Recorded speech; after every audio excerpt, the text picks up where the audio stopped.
Hello bachcho, let's see the question. The question says a current flows through a series combination of two copper wires of equal length but their radii are in the ratio of 1:2. The ratio of drift velocities of free electrons in the wire will be. तो इस question में हमारा की concept होगा drift velocities.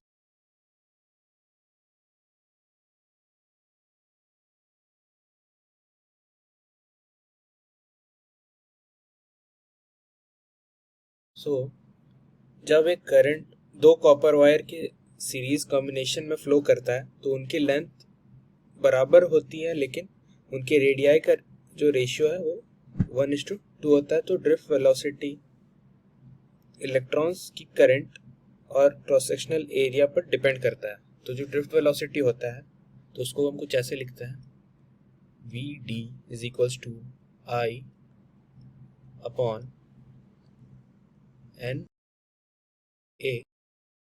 यहाँ पे जो आई है वो है इलेक्ट्रॉन्स की करंट और ए है एरिया.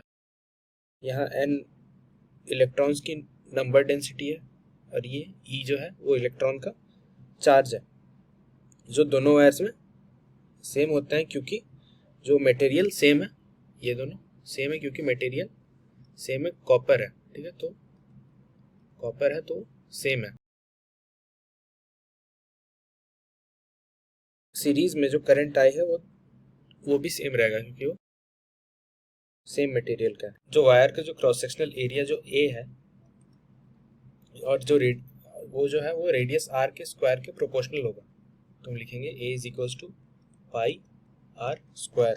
ठीक है, अगर रेडियाई का रेशियो 1:2 दिया हुआ है, ठीक है, जो रेडियाई का जो रेशियो है वो 1:2 दिया हुआ है, तो जो एरियाज का जो रेशियो होगा वो हम कुछ ऐसे लिखेंगे, A1:A2 R1 का स्क्वायर इज टू R2 का स्क्वायर.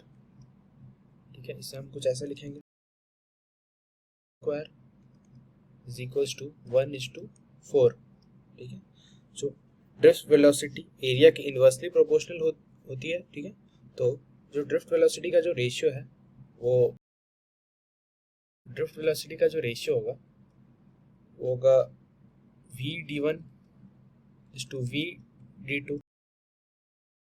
लिखेंगे A2 इज टू A1.